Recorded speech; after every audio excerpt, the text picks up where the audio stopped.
나눔 서재를 찾아주셔서 진심으로 감사합니다.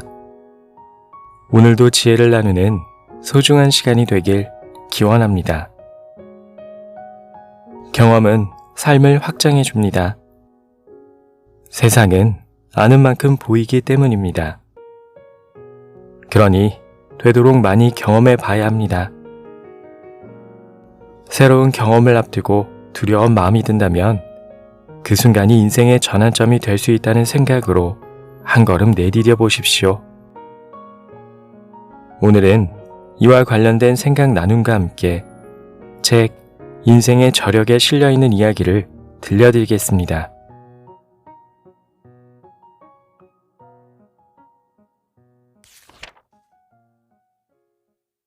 행동을 변화시키는 내면의 힘. 손임금은 깊은 산속에서 돌과 나무와 같이 지내고 노루와 멧돼지랑 함께 논일다 보니 그야말로 산속의 야인과도 같았다. 손임금은 선한 말을 듣고 선한 행동을 보면 마치 물길을 터놓아 세차게 흐르는 강물처럼 그 무엇도 그를 막을 수 없었다. 맹자 진심상편. 1만 시간의 재발견과 아주 작은 습관의 힘, 이 두 책에서 공통으로 언급하는 실험이 하나 있다. 실험에서는 교사가 학생들을 2개조로 나누어 사진 촬영 방법을 가르쳐 주었다. 교사는 촬영 과제에 대한 평가 기준을 다음과 같이 일러주었다. 첫 번째 조 학생들에게는 한 학기 동안 사진을 많이 찍을수록 높은 성적을 받을 수 있다고 말했고, 두 번째 조 학생들에게는 사진을 많이 찍을 필요 없이 가장 잘 찍은 사진 한 장으로 점수를 주겠다고 말했다. 그 결과 첫 번째 조 학생들은 과제를 전달받자마자 곧장 행동에 나섰다. 그들은 평가에서 불합격을 받을까봐 매일 많은 사진을 찍었다. 반면 두 번째 조 학생들은 매일 이론과 기술을 연구하느라 사진을 찍을 시간이 없어 촬영한 작품 수도 많지 않았다. 결국 그들은 제출 마감일을 바로 앞두고 촬영을 한 뒤 가장 잘 찍었다고 생각하는 사진 한 장을 골라 초조한 마음으로 제출했다. 교사는 2개 조 학생들의 작품을 모두 섞어 놓은 뒤 평가를 진행했다. 그 결과 우수한 성적을 받은 작품의 대부분은 첫 번째 조 학생들의 것이었다. 왜 이런 결과가 나왔을까? 그 이유는 연습을 많이 해볼수록 그만큼 실력도 빠르게 성장하기 때문이다. 이 일화에서 전달하려는 요점은 바로 100마디 말보다 한 번의 행동이 더 낫다는 것이다. 온종일 앉아서 한 가지 일에 대해 토론하면 이론 지식이 풍부해지고 일에 대한 관점도 발전하겠지만 직접 실천하고 경험하여 얻는 수확은 그보다 훨씬 크다. 누군가가 내게 이런 말을 한 적이 있다. 판 선생님, 책을 많이 읽고 지식을 많이 쌓아서 내면의 성장을 이뤄야 한다는 것은 저도 압니다. 그런데 막상 행동으로 옮기기는 쉽지 않아요. 책을 펼치고 몇 줄 읽고 나면 금세 책 읽기가 싫어지거든요.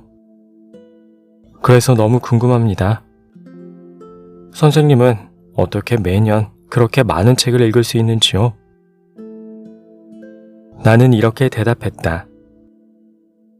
당신은 책을 읽어야겠다는 생각, 더 나은 내가 되어야겠다는 생각을 전혀 해보지 않았으니까요. 내면의 책을 읽고자 하는 힘이 부족하니 애써 책을 펼친들 책 내용이 눈에 들어올 리 없겠죠. 과거 맹자는 순임금에 관한 여러 일화를 이야기한 적이 있다. 순임금은 맹자의 우상과도 같은 존재였다. 맹자가 말하길 순임금은 깊은 산속에서 돌과 나무와 같이 지내고 노루와 멧돼지랑 함께 논일다 보니 그야말로 산속의 야인과도 같았다고 했다. 순임금은 한때 깊은 산속에서 살았는데 주변은 온통 풀, 나무, 돌뿐이었다. 또 매일 노루, 멧돼지 등 산속 동물들과 함께 생활하다 보니 우주에서 생활하는 야인과 다를 바가 없었다. 그랬던 순임금이 훗날 어떻게 사람들에게 존경받는 성군으로 변할 수 있었을까? 그 답은 이 구절에 있다. 순임금은 선한 말을 듣고 선한 행동을 보면 마치 물길을 터놓아 세차게 흐르는 강물처럼 그 무엇도 그를 막을 수 없었다. 다시 말해 순임금은 선한 말을 듣거나 선한 행동을 보면 주저없이 그것들을 배우고 행동했는데 그 모습이 마치 제방이 터져 사람의 힘으로는 막을 수 없을 만큼 세차게 흐르는 강물과도 같았다. 순임금이 이처럼 행동할 수 있었던 것은 내면의 힘이 그를 움직이게 만들었기 때문이다. 이런 힘은 나라의 흥망성쇠를 자신의 책임으로 생각하고 만백성을 도탄에서 구해내고자 하는 마음도 먹게 한다. 마음속에 이러한 신념이 생긴 순임금은 열악한 생존 환경 속에서도 타인의 충고와 비판은 겸허히 수용하되 자신의 목표를 포기하거나 자신의 의지를 꺾지 않았다. 그렇게 고난과 어려움 속에서 자신을 단련한 순임금은 결국 모두가 존경하는 성군이 되었다. 인생의 성패를 구분짓는 내 안의 힘. 어떤 일을 하고자 하는 힘이 우리 내면에 충만하게 차올랐을 때 순임금이 그러했듯이 우리도 망설임 없이 행동으로 실천하게 될 것이다. 배움에 대한 내적 동기가 강할 때는 배움의 환경이 아무리 열악해도 자발적으로 행동하게 된다. 이때는 외부의 자극이나 타인의 강요를 통해 동기부여를 할 필요가 없다. 내가 판덕 독서를 창업했을 당시에도 이런 느낌을 받았었다. 나는 사람들이 매년 50권의 책을 같이 읽음으로써 그 행동이 더 많은 사람에게 좋은 귀감이 되고 나아가 더 많은 이들이 독서 행렬에 참여하기를 바랬다. 그때 나는 그토록 많은 사람이 열정적으로 호응해 주리라고는 꿈에도 생각지 못했다. 결과적으로 많은 이들이 우리의 독서 행렬에 참여해 주었고 나아가 자기 주변 사람들에게까지 참여를 독려했다. 그들은 내게 이렇게 말해 주었다. 저희가 원해서 하는 일인걸요.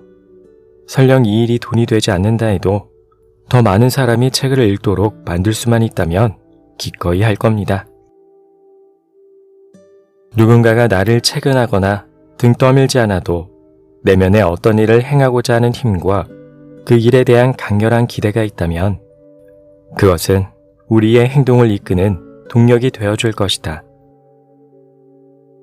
우리는 자녀를 키울 때도 늘 좋은 학교에 입학하기 위해 좋은 학군에 위치한 집을 사기 위해 양질의 교육 환경을 얻기 위해 애를 쓴다. 그러나 같은 학교 출신이라도 아이들마다 가지고 있는 내면의 힘의 크기는 천차만별이다. 어떤 아이들은 꿈과 목표를 갖고 있어서 학습이 주도적으로 이루어진다. 이들은 부모님의 잔소리 없이도 자신의 생각을 행동으로 옮길 수 있는 힘을 갖고 있다.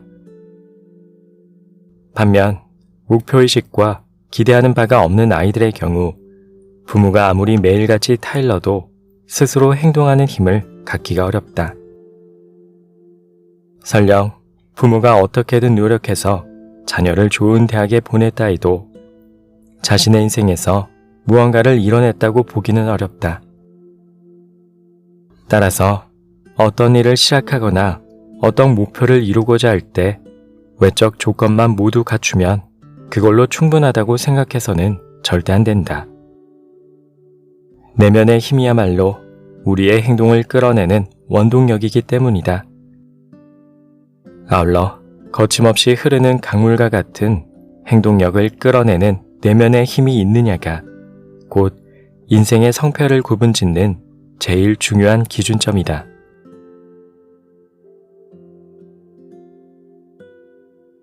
행동을 이끄는 내면의 저력. 지금 우리는 순임금이 살았던 시대보다 몇 배는 더 편리하고 윤택한 환경에서 살고 있다.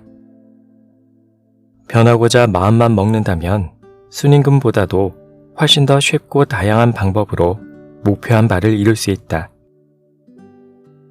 하지만 그 변화는 우리 자신의 마음속에서 행동하고자 하는 힘을 찾아낼 수 있느냐, 더 나아가 그 힘을 끄집어내 실제로 행동하고 더 의미 있고 가치 있는 일을 수행해 나갈 수 있느냐에 달려 있다.